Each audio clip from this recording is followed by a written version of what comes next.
안녕하세요. 김보라입니다. 코스피가 드디어 1900선 고지에 올라섰습니다. 앞서 일본은행에서 기준금리를 사실상 제로금리 수준으로 낮추면서 글로벌 유동성 확대 기대감이 높아졌는데요. 이에 먼저 뉴욕 증시가 반응을 했고요. 국내 증시 이에 후에 크게 반등하는 모습이었습니다. 그 안에 들여다보면 또 유가와 금값 또한 최고가에 올랐는데요. 자세한 시장 분석은 잠시 뒤 전문가와 이야기를 나눠보도록 하겠습니다. 네, 주식 고수의 똑소리 나는 투자 비법이 살아있는 대박클럽. 오늘은요, 이트레이드 증권 온라인 PB센터에서 전장석 센터장님 모셨습니다. 안녕하세요. 예, 안녕하십니까. 네, 그렇다면 오늘 장 분석부터 시작을 해보도록 하겠습니다. 거침없이 코스피가 1900선까지 올라섰습니다. 네, 그뿐만 아니라 그 안을 들여다보면 외국인과 기관 쪽에서 동반해서 사는 모습이었는데요. 투신권도 샀다고요? 예, 오늘 오랜만에 투신권이 장 막판에 좀 강하게 매수를 했습니다. 시장 분위기들이 상당히 좋습니다. 하는 사이에 벌써 1900선까지 올라와 있고요. 이게 2년 5개월인가요? 8개월인가요? 상당히 오랜만에 34개월 만이라고 그렇죠. 하더라고요. 예, 많이 올라왔습니다. 여러분들은 과연 투자 수익률을 내고 계신지 좀 궁금한 상황인데요. 요즘같이 좀 지수는 올라가는데 좀처럼 수익 내기 어렵다라고 말씀하시는 분들 많이 계십니다. 또 펀드 갖고 계신 분들 이거 팔아야 되는지 아니면 환매를 해야 되는지 아니면 좀 더 갖고 있어야 되는지 궁금해하시는 분들 많이 계실 건데요. 오늘 전반적으로 시장 상승 원인은 외국인 투자자들이 최근 3개월 동안 얼마나 샀는지 혹시 아시나요?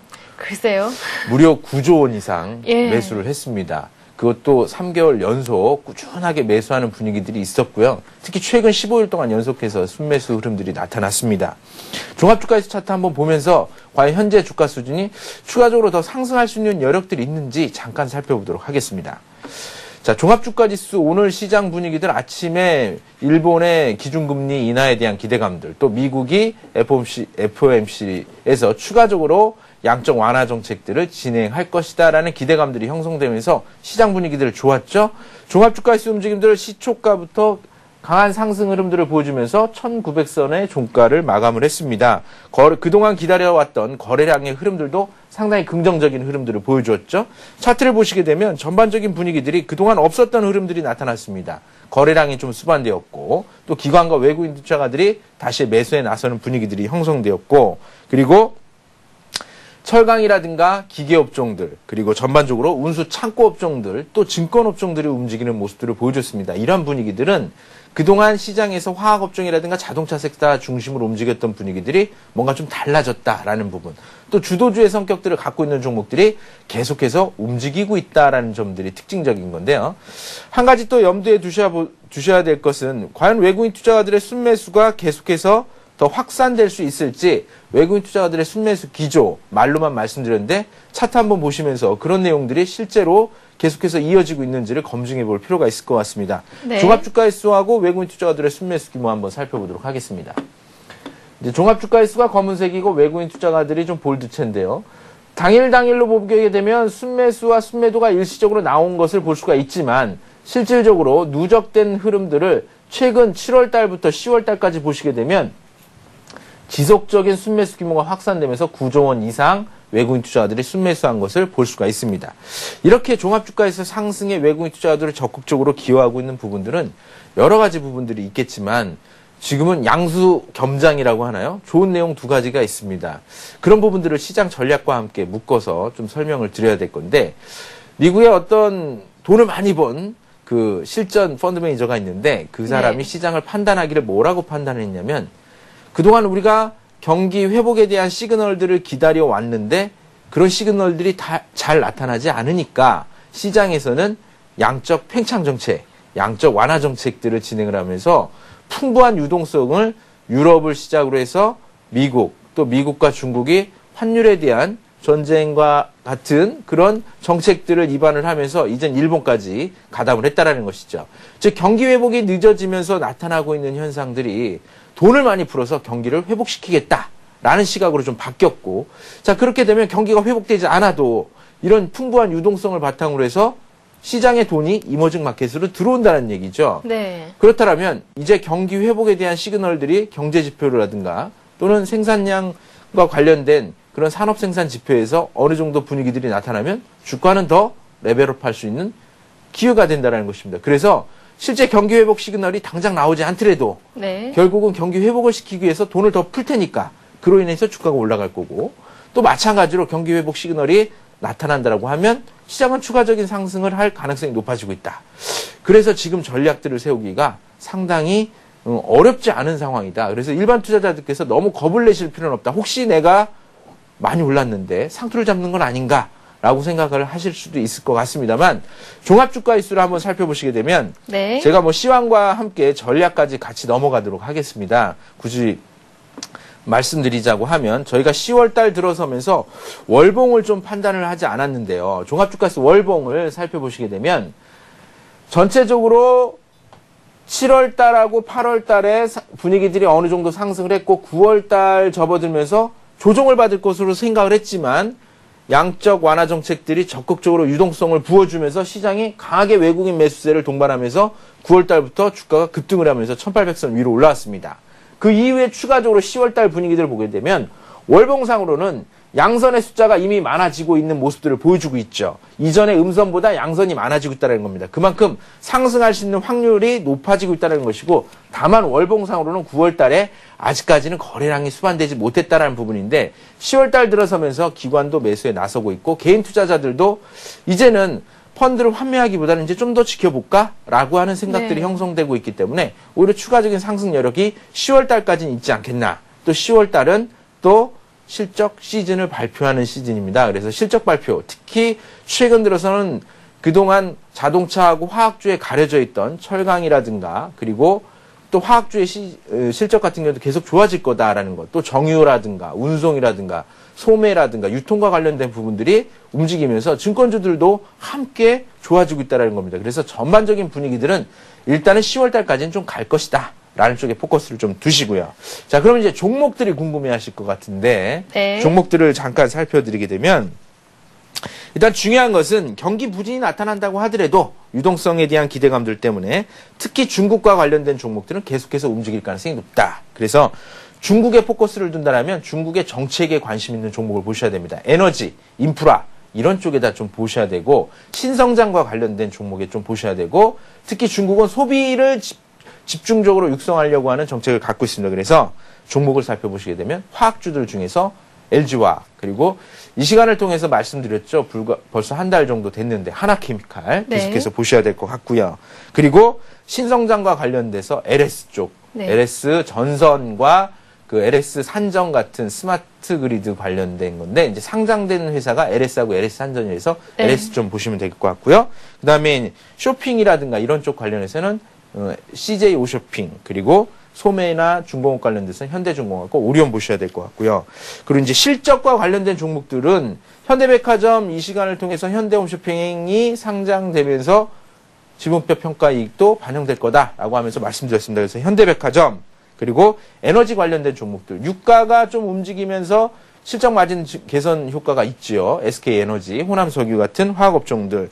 그리고 경기 회복과 관련돼서는 재밌는 재료가 있습니다. 삼성전자라든가 하이닉스라든가 또 LED 관련된 종목, IT 관련된 종목들은 하반기에 경기 회복에 대한 신호가 나온다라고 하면 이들 종목들이 움직일 수가 있어요. 그래서 현재 시점에서 좀 더 길게 보겠다라고 생각하시는 분들, 내년에 경기 침체가 나타난다라고 하면 IT 섹터는 좀 더 어렵겠죠. 자동차 같은 경우도 실적 고점이 왔기 때문에 지금 매매하기는 좀 어렵지만 그래도 외국인들이 사고 있는 상황이어서 보유하고 있다라면 계속 홀딩 전략들 가능하겠고요. 신규로 나는 더 이상 매수할 게 없다. 나중에 좀 천천히 사겠다라고 하시는 분들은 IT 섹터를 10월 달 이후 장세에서 오히려 시장에 경기 지표가 나올 때 관심을 가지면 되겠습니다.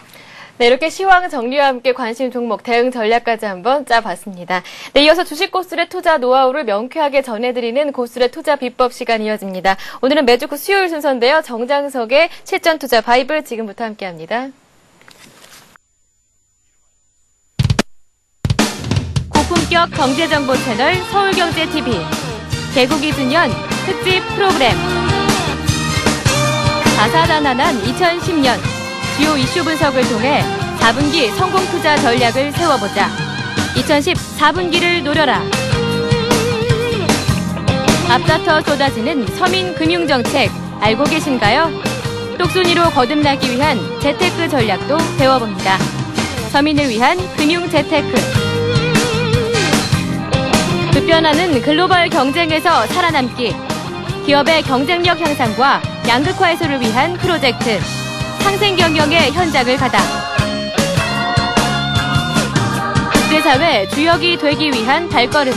2010년 11월 서울 G20 정상회의를 미리 알아봅니다. G20 업그레이드 코리아. 글로벌 리더를 위한 서울경제TV의 특별한 선물. 꼭 확인하세요. 국내 증권시장 개장 직전에 폐장하는 미국 뉴욕 증권시장은 어떤 모멘텀을 갖고 움직였을까요? 블룸버그 스트리트 스마트가 그 대답을 들려드립니다. 미국 뉴욕 증권거래소의 폐장 10분 전과 폐장 후 10분간을 집중 분석하는 블룸버그 스트리트 스마트. 미국 시장의 거래 종료 전 마지막 10분을 통해 그날 뉴욕의 놀랄만한 사건들을 되짚어보고 장 종료 후 주식, 채권, 통화, 원유 시장 등 세계 각지에서 일어난 변동 상황과 주요 쟁점을 정리합니다. 한밤에 미국 뉴욕 증권 시장에선 과연 어떤 일이 있었을까요? 오늘 주식 투자에 나서기 전 꼭 시청하십시오.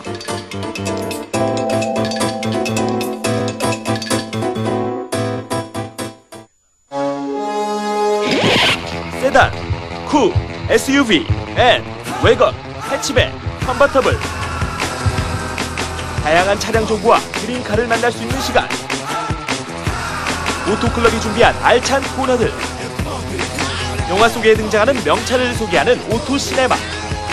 재미있는 국내외 자동차 CF를 소개하는 오토CF. 최신 차량의 시승기를 생생하게 전하는 오토테스트. 전문가의 설명을 통해 자동차 기술과 부품을 소개하는 오토테크. 한 주간 자동차 업계의 소식을 정리하는 오토뉴스. 이제 더욱더 풍성해진 오토클럽과 함께하십시오.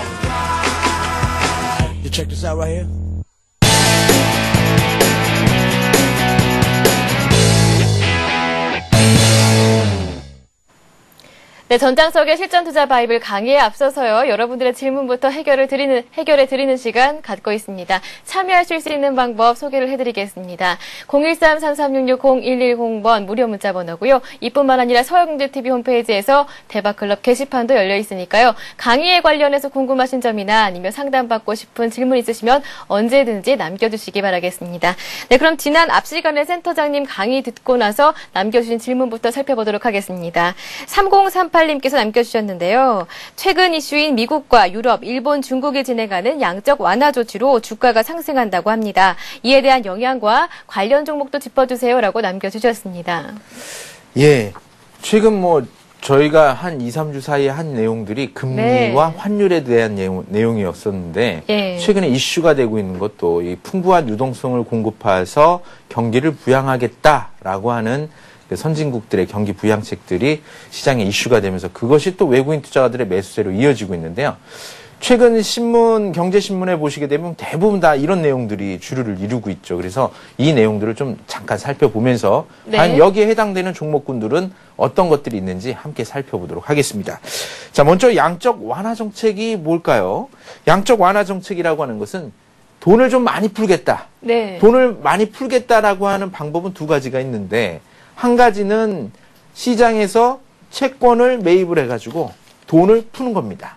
그리고 또 한 가지는 돈을 많이 찍어내는 거죠. 그게 실질적으로. 그리고 또 한 가지는 금리를 인하해서 시장에 풍부하게 어느 정도 돈을 시장의 돈에 대한 가치를 떨어뜨려가지고 어느 정도 투자가 일어날 수 있도록 유발시키는 겁니다. 자, 그러면 두 가지 이러한 효과들 때문에 나타날 수 있는 현상들은 뭐가 있냐면 먼저 시중에 자금을 확대를 하게 되면 채권을 매입하는 과정들이 나오고 정부는 이제 채권을 갖게 되고 그 다음엔 돈이 시중으로 나가게 되겠죠. 네. 그렇게 되면 나타나는 현상들이 전체적으로는 시장에 돈이 많이 풀림으로 인해서 중요한 것은 통화 가치가 하락을 하게 되죠. 돈의 가치가 떨어지게 됩니다. 돈이 많이 풀리니까. 반대로 나타나는 현상들은 물가가 올라가는 현상들이 나타나는데 이로 인해서 나타날 수 있는 분위기들은 지금 양적 완화 정책을 하는 곳이 일본, 유럽, 미국이 대표적이죠.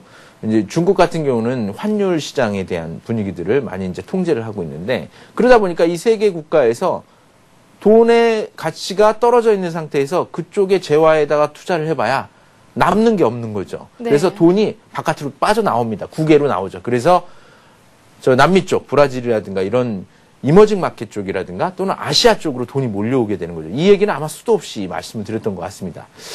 중요한 것은 또 이제 중앙은행이 금리를 인하하게 되면 나타날 수 있는 현상들은 역시 마찬가지로 결과적으로는 통화 가치가 떨어지게 되고, 이러한 통화 가치의 하락들은 전반적으로는 환율을 하락시켜서 시장에서 수출을 하는 회사들, 수출을 하는 자국 산업을 보호하고자 하는 역할을 하는 겁니다. 그래서 경기를 회복시키고자 하고 또 기업의 투자를 좀 늘려보고자 하는 그런 취지가 담겨 있는 거죠.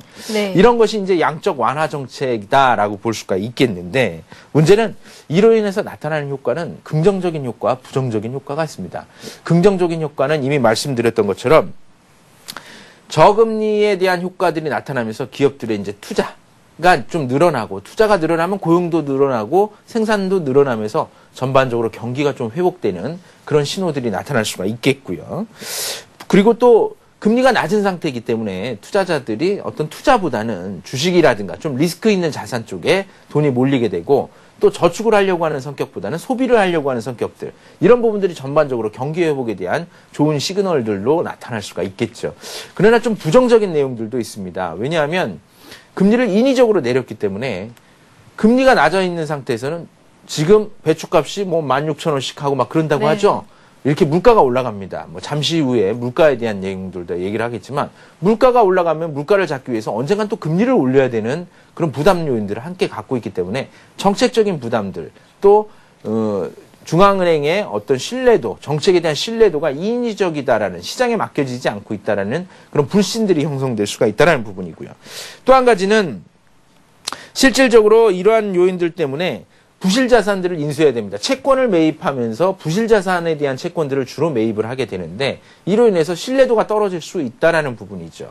이런 부분들은 어느 정도 중앙은행에 대한 건전성에 대한 그런 부실 우려들이 발생을 할 수가 있겠죠. 또 경기가 회복된다라고 가정을 한다라면 돈을 또 회수해야 되는 정책적인 부담감들. 그래서 중앙은행이 갖고 있는 정책적인 신뢰감들이 흔들리게 되면 시장에서 금리를 제대로 된 예측을 할 수 없게 되고, 또 이로 인해서 중요한 타이밍을 놓치는 결과들이 나올 수 있다는 겁니다. 이런 부분들이 이제 칼날의 양면과 같은, 동전의 양면과 같은 그런 역할들을 하기 때문에 실질적으로는 마냥 좋을 수만은 없는 상황이다라고 볼 수 있겠지만, 전반적인 효과들은 뭐냐면 주가에는 긍정적인 요소가 된다는 겁니다. 기업의 투자가 늘어나고 실적이 호전될 수 있는 여지가 있고, 또 시장에 돈이 많이 풀리면서 증시로 돈이 들어올 수 있다는 것이죠. 이런 측면에서 본다면 수혜주들을 좀 찾아봐야 되겠죠. 여러분들이 네. 제일 궁금해하시는, 그럼 과연 이 시점에서 우리는 어떤 종목들을 좀 선별을 해서 봐야 되느냐. 중요한 것은 이런 효과로 인해서 나타날 수 있는 것은 외국인 투자가들의 순매수 종목들입니다.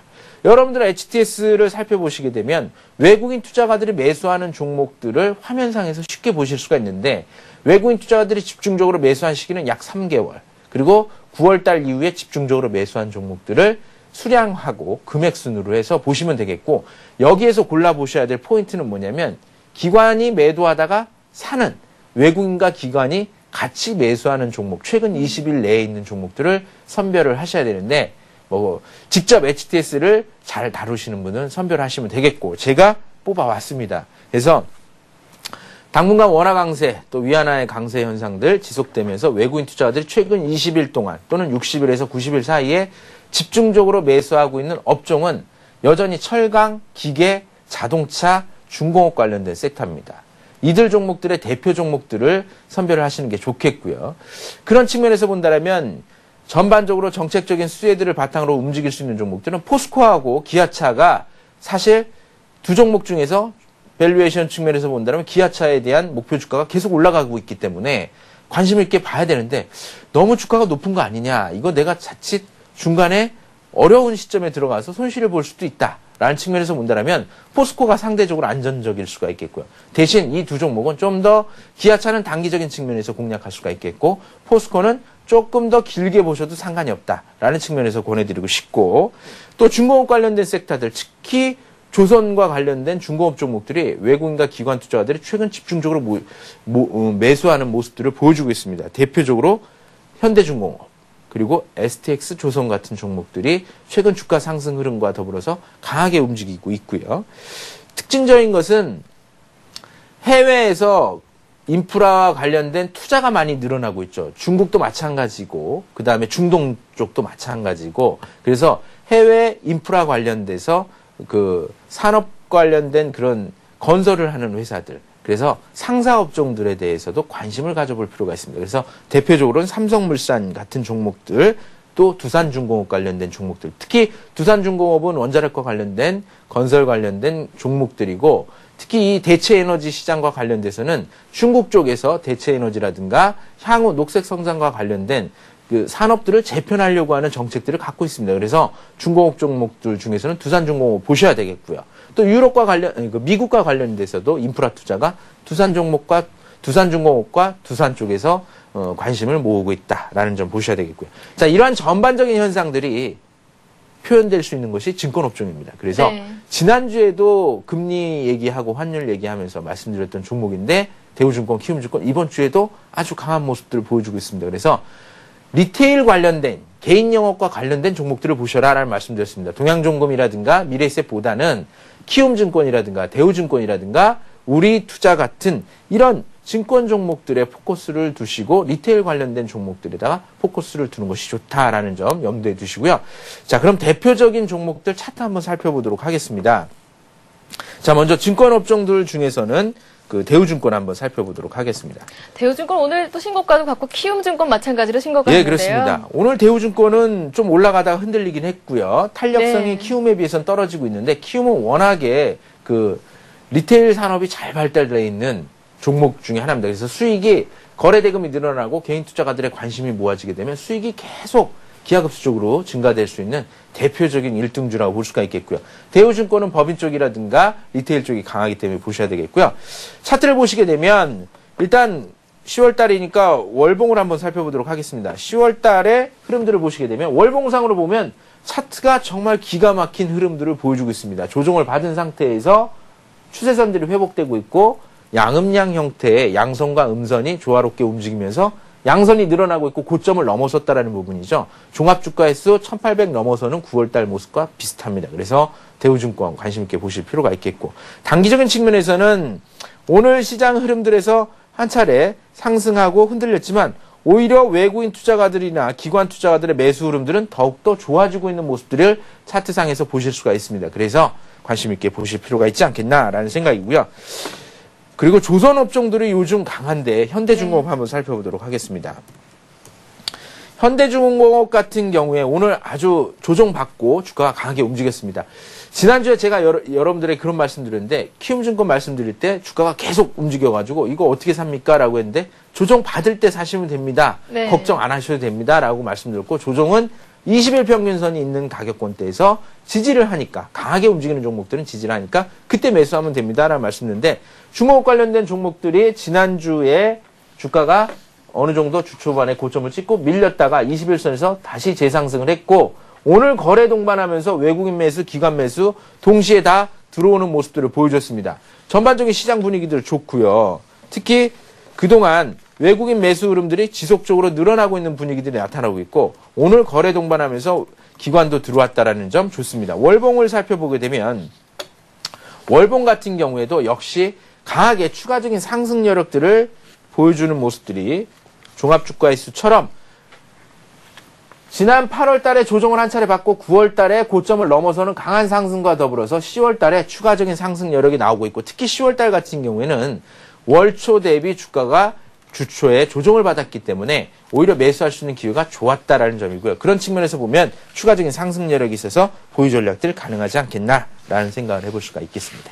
네, 이렇게 지난 강의에 대한 질문 남겨주신 점 이렇게 해결을 해봤습니다. 이렇게 대박클럽 시즌2는요, 요일마다 출연하시는 전문가들이 다릅니다. 매주 수요일은 전장서 센터장님과 함께 하니까요, 이 점 참고하시고요. 오늘 강의 듣다가 궁금하신 점 있으시면 언제든지 남겨주시면 됩니다. 013-3366-0110번이고요. 서영재TV 홈페이지 대박클럽 게시판도 열려 있습니다. 종목 상담도 신청해 보실 수가 있습니다. 네, 그럼 본격적으로 전장석의 실전 투자 바이블 시작해 보겠습니다. 누구나 쉽고 간단한 방법으로 달성 가능한 수익률을 이루기 위한 실질적인 실전 트레이딩 기법, 전장석의 실전 투자 바이블 지금부터 함께합니다. 네, 오늘 세 번째 시간입니다. 지난 시간까지 금리와 환율이 어떻게 주가에 영향을 미치느냐에서 살펴봤는데요. 그렇다면 오늘은 어떤 내용 준비하셨나요? 예, 오늘은 뭐 전 시간에 계속 이어서 여러분들이 네. 연관성을 가지고 보셔야 될 것 같아서 유가에 대한 내용들 한번 다뤄봤고요. 오늘 새벽에 미국 시장 마감을 하면서 네. 재밌는 현상 나타났죠. 추가적인 양적 완화 정책, 또 일본이 금리를 인하를 하면서 돈의 가치가 떨어지니까 상대적으로 나타나는 현상들은 위험자산, 시장이 불확실할 때는 금값이 또 올라갔습니다. 네. 통상적으로 반대로 가는데 금값이 계속해서 연일 최고치를 기록하고 있으면서 유가도 원자재 가격들이 올라가지 않겠나라는 생각에서 유가도 좀 오늘 오랜만에 좀 움직였던 모습들이 나타났고요. 그래서 유가와 관련된 종목군들 네. 함께 좀 살펴봐야 되겠고요. 유가는 두 가지 측면을 보셔야 될 것 같아요. 유가가 최근 한 1년 정도 안정된 모습들을 보여줘 왔었는데 오늘 좀 움직였고 그래서 유가가 추가적으로 상승한다라고 하면 관심 있게 보셔야 될 종목. 또 유가가 현재 수준에서 크게 오르지 않고 안정적으로 갈 때는 비교적 강한 흐름들 갈 수 있는 관심 종목군들을 좀 보셔야 될 것 같고요. 그리고 두 번째로는 여러분들이 보셔야 될 것은 네. 두 번째로는 금리 결정을 이제 이번에 11월 달에 FOMC가 하고 다음 주 목요일 날 금통위에서 금리 결정하지요. 현재 분위기들이 채권 애널리스트들 같은 경우 평가하고 있는 금리가 오르느냐 떨어지냐를 12명한테 조사를 해봤더니 오른다 쪽에 7, 내린다 쪽에 5라고 하는 뉴스가 오늘 나왔더라고요. 그래서 다소 상승하는 쪽에 무게중심이 있는 것이 아니냐. 그래서 금리가 결정됐을 경우에 나타날 수 있는 내용들 간단하게 좀 살펴보도록 하겠고요. 다음 세 번째로는 물가. 소비자 물가지수 최근 뭐 시장에 나오고 있는 집중적인 이슈 중에 하나죠. 물가와 관련된 종목군들 또 물가가 지금 현재 분위기들이 금리 결정하고도 중요한 영향을 미치기 때문에 이 세 가지 내용들 간단하게 살펴보면서 진행을 하도록 하겠습니다. 네, 그럼 유가와 주가의 관계부터 한번 살펴보도록 하겠습니다. WTI가 배럴당 82달러, 5개월 만에 최고치를 기록했다고 하는데요. 예, 그렇습니다. 그 유가와 기업 관련돼서는 두 가지 측면을 보셔야 되는데 유가는 네.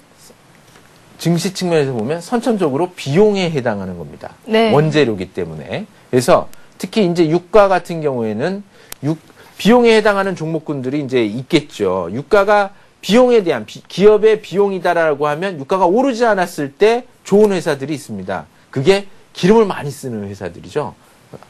해운 종목들, 운송 종목들이 대표적입니다. 그리고 이 해운과 운송 종목들 같은 경우에는 유가와 더불어서 환율하고도 밀접한 관계가 있습니다. 왜냐하면 기름을 사오려고 하면 달러를 주고 사와야 됩니다. 그래서 원화 가치가 좋아야지 환율이 계속해서 하락해줘야지 비용이 더 감소하는 역할을 하겠죠. 즉 1달러에 1,000원 주고 사올 때보다는 1달러에 900원 주고 사오는 것이 훨씬 더 효과적이기 때문에 원화가 강할 때 환율이 하락할 때 실질적으로는 수혜를 받습니다. 그래서 그런 수혜 종목들은 대한항공이라든가 아시아나항공 같은 경우겠고요.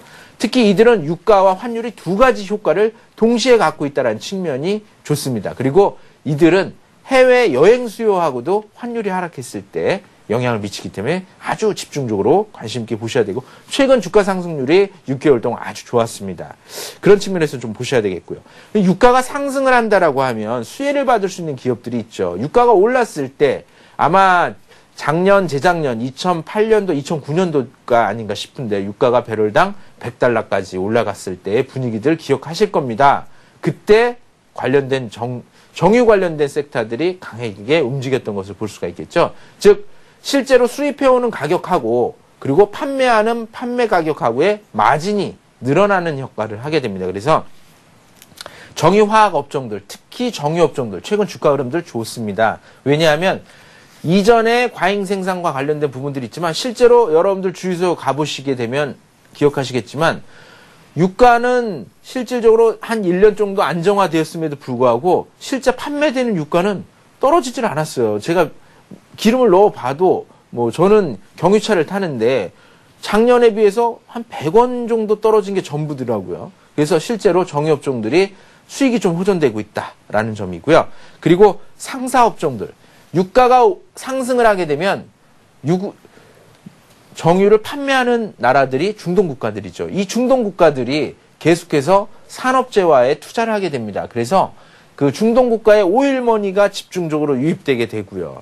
또 이러한 환율에 대한 영향으로 선진국들의 이제 원화 대비 환율 가격이 실질적으로 원화가 강하고 선진국 화폐 가치가 떨어지는 현상들이 나타나기 때문에 엔캐리 자금들이라고 해서 아시아라든가 호주 쪽으로 돈이 이제 들어오게 되는 현상들이 나타나죠. 그래서 그 상사 업종들, 해외 수주를 할 수 있는 그런 인프라라든가 기간 산업에 대한 수주를 할 수 있는 상사 업종들이 좋습니다. 그래서 최근에 관심 있게 올라가고 있는 업종들이 삼성물산, GS글로벌, 대우인터내셔널, 그리고 대림산업 같은 이런 상사 업종들, 두산중공업도 그런 업종군에 포함된다라고 보시면 되겠습니다. 자, 그럼 그런 종목들, 유가 흐름들을 과연 종합주가지수 차트에서는 어디서 보면 되냐라고 이제 궁금해 하시는 분들 계실 거예요.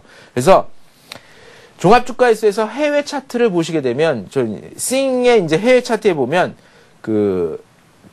유가와 관련된 내용들이 나옵니다. WTI 지수가 나오기 때문에 거기서 보시면 쉽게 찾아보실 수가 있겠고요. 거기에서 이제 관련된 종목군들을 살펴보시게 되면, 앞서 말씀드렸던 종목군들 중에서 대표적인 종목들을 좀 우리가 골라봐야 되는데, 유가와 관련돼서는 아시아나항공 한번 살펴보도록 하겠습니다. 네. 아시아나항공 같은 경우에 현재 이제 주가 흐름들을 보시게 되면 급등한 이후에 횡보하는 모습들을 나타나고 있는데, 좀 차트를 길게 해서 보게 되면 시장 분위기들을 고려해 봤을 때 현재 주가 분위기들은 직전 고점을 앞두고 있는 상황이지만 레벨업을 해야 될 상황이다 라는 모습들을 갖고 있습니다. 대부분 다 직전 고점을 넘어섰는데 그 고점이라는 것이 이번 7월 달입니다. 근데 현재 분위기로 봐서는 환율이 계속해서 내려갈 가능성이 높습니다. 그리고 유가가 당장 급등하기보다는 안정된 모습들을 가져갈 가능성이 높기 때문에 현재 분위기에서는 직전 고점을 넘길 가능성이 높다. 현재 외국인 투자가들이나 기관 투자들의 매수 흐름들이 유지되고 있는 것을 감안해 본다면 추가적인 상승 여력이 있기 때문에 관심 있게 보셔야 될 필요가 있다. 매수를 한다라고 하면 전체적인 가격권대는 8,000원대 후반 정도가 되지 않겠나라는 생각이고요. 대한항공이 다소 그룹에 대한 리스크가 있다라고 생각하시는 분들은, 아시아나항공이 그룹에 대한 리스크가 있다라고 생각하시는 분들은 대한항공을 매매하셔도 크게 무리는 없을 것 같고요. 또 상사 업종들 중에서 여러분들이 좀 관심 있게 보셔야 될 것은 계속해서 말씀을 드리고 있는 GS글로벌 같은 종목이 되겠는데요.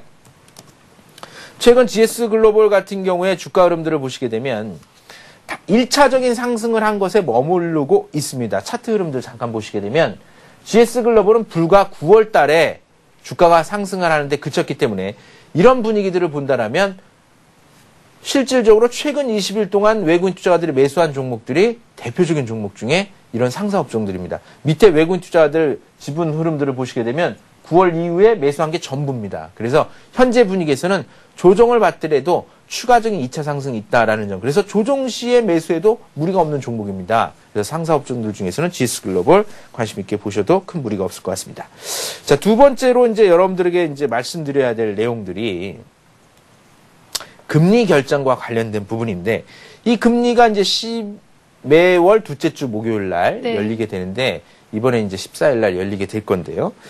전반적인 분위기들, 정부가 선진국들이 계속해서 환율에 대한 내용들, 팽창 정책들을 쓰고 있기 때문에 우리나라가 금리를 올려버리게 되면 돈이 더 들어오겠죠. 네. 일본은 제로금리고 미국도 거의 제로금리, 유럽도 1%대를 지금 간신히 유지하고 있는 상황인데, 그러면 돈이 더 들어오게 되는데 금리를 올리게 되면 환율 시장에서 더 시장 분위기들이 형성되겠죠. 경기를 살린다라는 측면에서는 경기가 회복될 거다라는 신호로는 받아들여질 수 있겠지만 물가 상승에 대한 부담 요인들 때문에 금리를 올려야 될 필요성이 있습니다. 그런데 이런 환율에 대한 강세 현상들이 계속해 되면 수출 기업들에 대한 부담 요인들이 작용을 하게 됩니다. 그래서 현재 기조로 본다라면 금리가 팽창 정책들을 고려해 볼 때, 또 물가 수준을 고려해 볼 때 상승 여력들이 남아있다 라고 보셔야 되겠습니다. 이렇게 금리가 움직인다라고 가정해 보면 저금리가 진행될 수 있는 종목들보다는 금리가 올라갔을 때 시장에서 어느 정도 수혜를 보는 종목들을 찾아야 되는데, 금리가 올라갔을 때 수혜 보는 종목들보다는 저금리 기조에서 수혜를 받던 종목들의 매도 타이밍을 잡아가는 것이 상대적으로 좀 효과적이지 않느냐라는 생각입니다. 그래서 이참에 많이 올랐던 자동차 관련된 종목들 중에서는 이익 실현 타이밍들을 좀 찾아보는 것이 좀 필요하지 않겠나. 왜냐하면 금리를 인상하게 되면 환율과 관련된 부담 요인들이 수출 기업에 작용할 수 있기 때문에 오히려 자동차 섹터 같은 경우는 어느 정도 매도 타이밍을 잡아가는 쪽에다가 포커스를 두는 것이 좋겠다라는 생각이고요. 다음은 이제 물가와 관련된 내용들을 얘기해야 될 건데 금리 관련된 내용들을 말씀드렸지만 자, 물가를 판단하는 바로미터는 그 한국은행에서 연단위로 물가 안정에 대한 목표치가 있습니다. 그게 전년 대비 3%. 그러니까 네. 전년도의 물가 수준 대비 올해는 3% 이상 넘어서면 안 됩니다. 근데 이번 9월 달에 물가가 나왔는데 3% 넘어갔다고 그래요. 네, 3.6%. 예, 3.6%.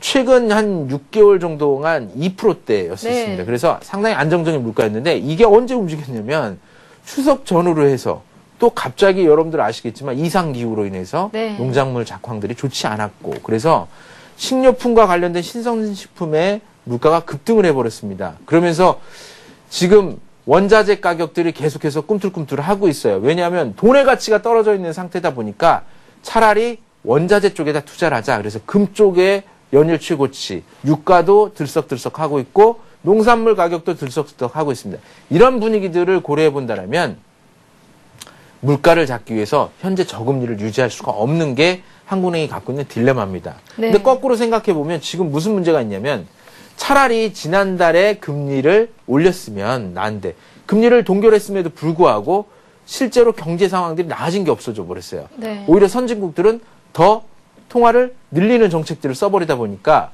지금 시점에서 금리를 올리게 되면 그 돈들이 더 들어와 버린다라는 거죠. 그래서 물가가 실질적으로 더 움직일 가능성이 높다라는 겁니다. 그래서 현재는 일단 이런 분위기들을 다 고려해 본다라고 하면 금리를 좀 올리더라도 외국인들의 자금 유입들이 계속해서 될 수밖에 없다라는 생각을 해볼 수가 있겠고요.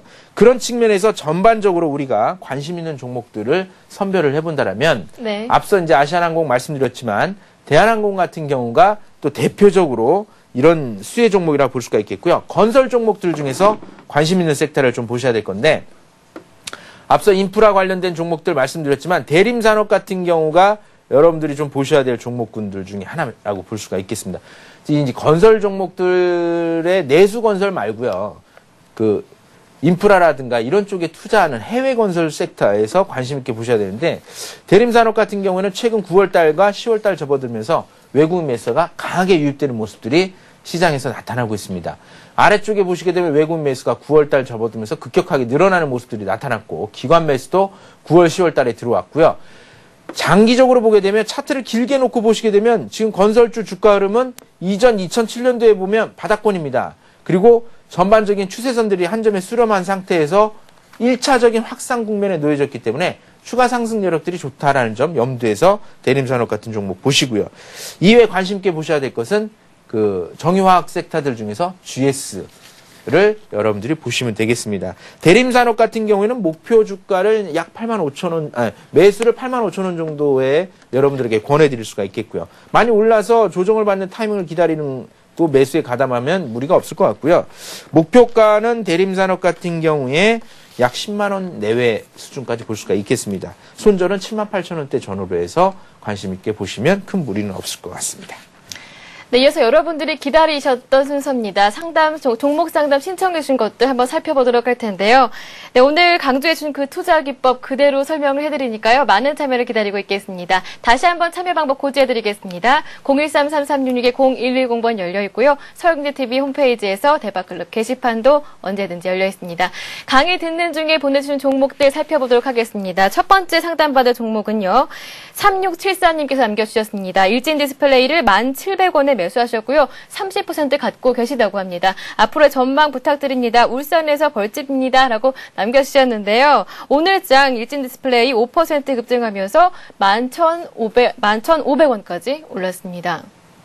네. 예, 일진 디스플레이 같은 경우에는 그 LED 관련된 시장에서 분위기들이 형성되면서 좀 움직였다가 예. 최근 들어서 한 7월 달 전후 고점 찍고 좀 많이 밀렸어요. 매수가가 1,700원 정도고, 뭐, 포트폴리오 측면에서는 한 30% 갖고 계시다라고 말씀을 하셔서, 1,700원이라고 하면은, 현재 시점에서 보게 되면, 바닥권에서 아주 잘 적절히 매수를 하신 것 같고요.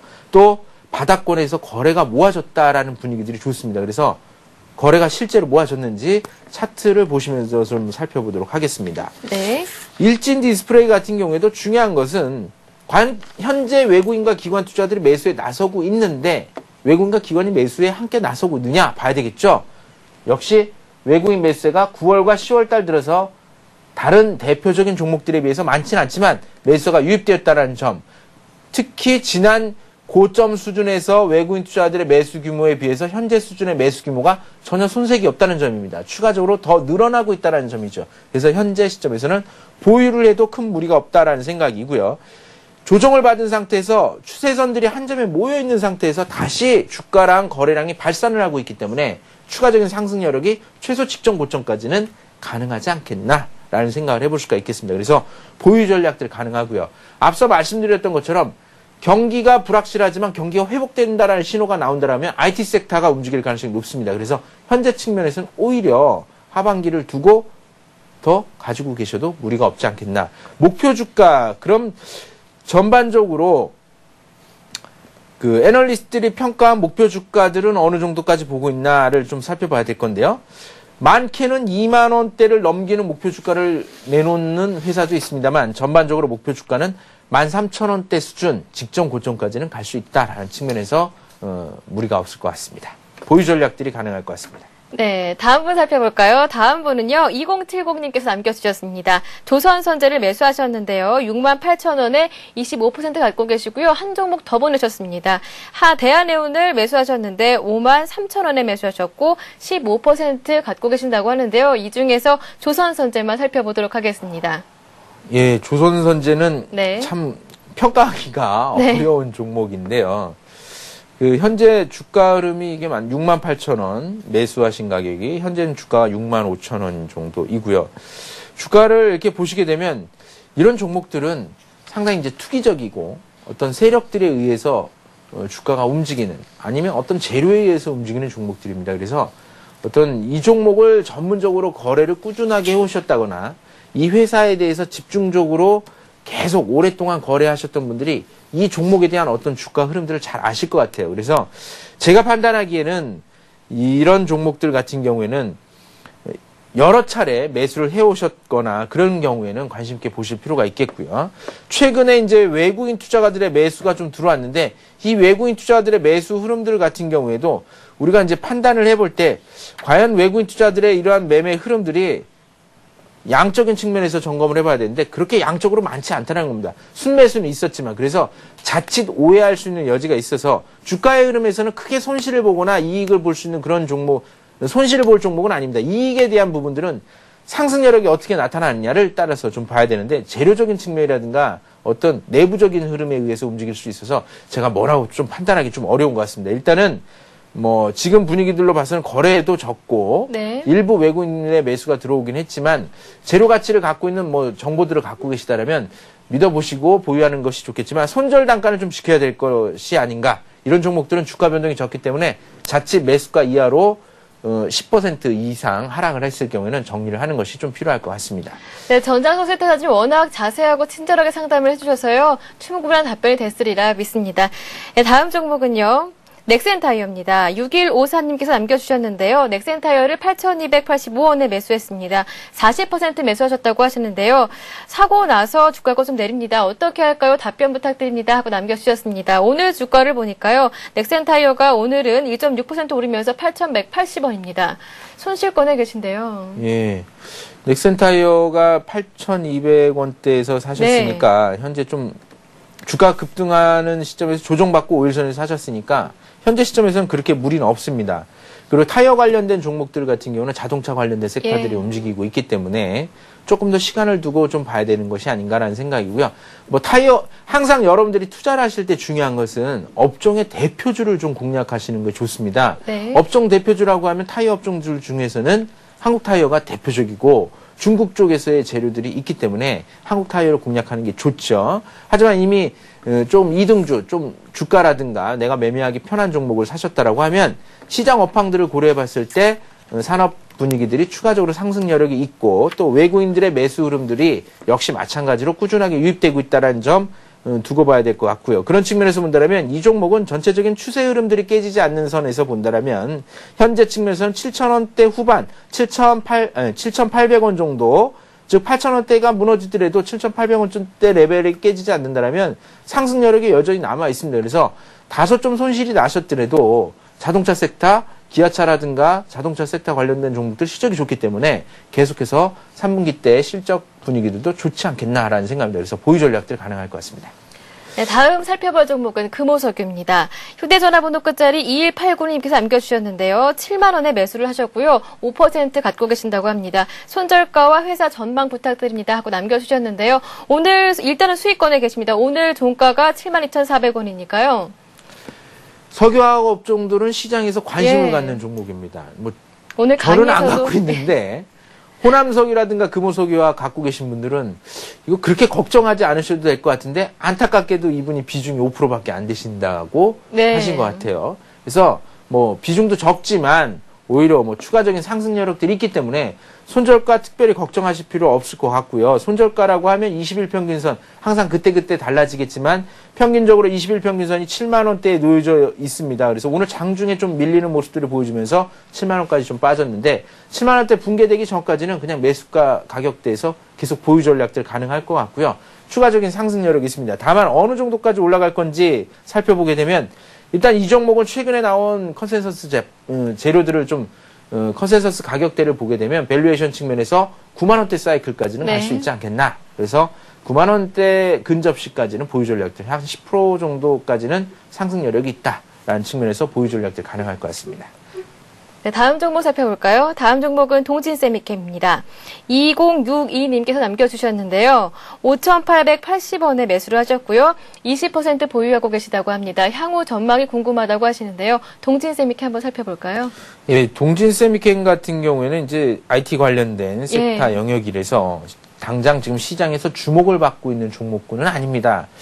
근데 이제 이런 종목들 같은 경우에는 그 IT 관련된 또 LCD 관련된 업계 상황들이 나아지게 되면 움직일 가능성이 있는데 그런 측면에서 본다면 현재 측면에서의 주가 흐름들은 일단 비중이 낮기 때문에 넣어둘 수는 있습니다. 근데 상대적인 박탈감을 느끼실 수 있을 것 같아요. 왜냐하면 워낙에 대형 종목들, 외국인 투자가들 선호 종목들이 강하게 가고 있는 상태이기 때문에 이런 쪽에서는 좀 빛을 발하지 않겠지만 다만 최근 들어서 코스닥 시장으로 개인 투자가들의 자금들이 좀 들어오고 있고 외국인 투자가들도 코스닥에서 종목들을 좀 건드리고 있는 상황입니다. 그래서 최근에 동진세미캠 같은 경우에는 외국인 투자가들은 매수 분위기들이 좀 엇갈리는 분위기들이 나타나고 있어요. 오늘 같은 경우에는 주가가 움직이다가 좀 아침 시가 이후에 좀 밀리면서 조정을 받으면서 마감을 했기 때문에 매수가를 기준으로 본다라면 이익이 나 있는 상태지만 당장 외국인이나 기관 투자자들이 건드리는 종목들은 아닙니다. 근데 개인 투자가들이 상승 추세가 살아있기 때문에 크게 무리 없이 가지고는 계실 수는 있을 것 같아요. 그런데 상대적인 수익률들이 기회비용 측면만큼 움직이지 못해서 다른 종목들로 좀 탄력 있는 종목들로 바꿔 타셔도 되지 않겠나. 예를 들면 코스닥 종목들 중에서 외국인 투자자들이 선호하는 종목들이 있습니다. 뭐 좀 우량한 종목들인데 예전에 이제 NHN 같은 경우 코스닥에 있다 거래소로 갔죠. 그 NHN이라든가 셀트리온 같은 대표적인 우량 종목들 이런 종목들 좀 관심 있게 보시는 것이 좋을 것 같고요. 종목들을 좀 바꾸실 수 있다라고 하면 일단 이번 주 같은 경우에는 차트적으로 본다면 추세선이 살아있기 때문에 또 현재 측면에서는 6,000원이 깨지지 않는다면 가지고 계셔도 크게 무리는 없습니다. 그래서 보유 전략들은 가능한데 6,000원이 붕괴될 경우에는 일단 잘라내고 종목을 바꿔 타시는 것도 함께 고려해서 접근하시는 것이 필요할 것 같습니다. 네, 이렇게 동진세미캠까지 살펴봤습니다. 하루하루 참여해주시는 분들이 늘어나고 있습니다. 하지만 시간 관계상 다 상담해드리지 못해드린 점 죄송합니다. 오늘 시간 관계상 못해드린 종목들은요. 내일 다시 상담해드릴 테니까요. 내일도 한번 살펴보시기 바라겠습니다. 네, 전장석의 실전투자 바이블 오늘 강의에 대해서 궁금하신 점이나 종목 상담 신청하실 분들은요. 다시 한번 고지해드립니다. 무료 문자번호 013-3366-0110번으로 남겨주시면 되고요. 이것이 여의치 않다 하시는 분들은 서울경제TV 홈페이지에서요. 대박클럽 게시판도 언제든지 활짝 열려있다는 점 참고하시기 바라겠습니다. 네, 오늘 깊이 있는 강의와 상담해주신 센터장님 고맙습니다. 네, 내일은요, 애널리스트 김호영 연구원이요, 직장인을 위한 급등주 매매 기법을 준비해두고 있다고 합니다. 그러니까 내일도 꼭 채널 고정해주시기 바라겠습니다. 대박클럽 오늘 준비한 내용은 여기까지입니다. 하루 잘 마무리하시기 바랍니다. 고맙습니다.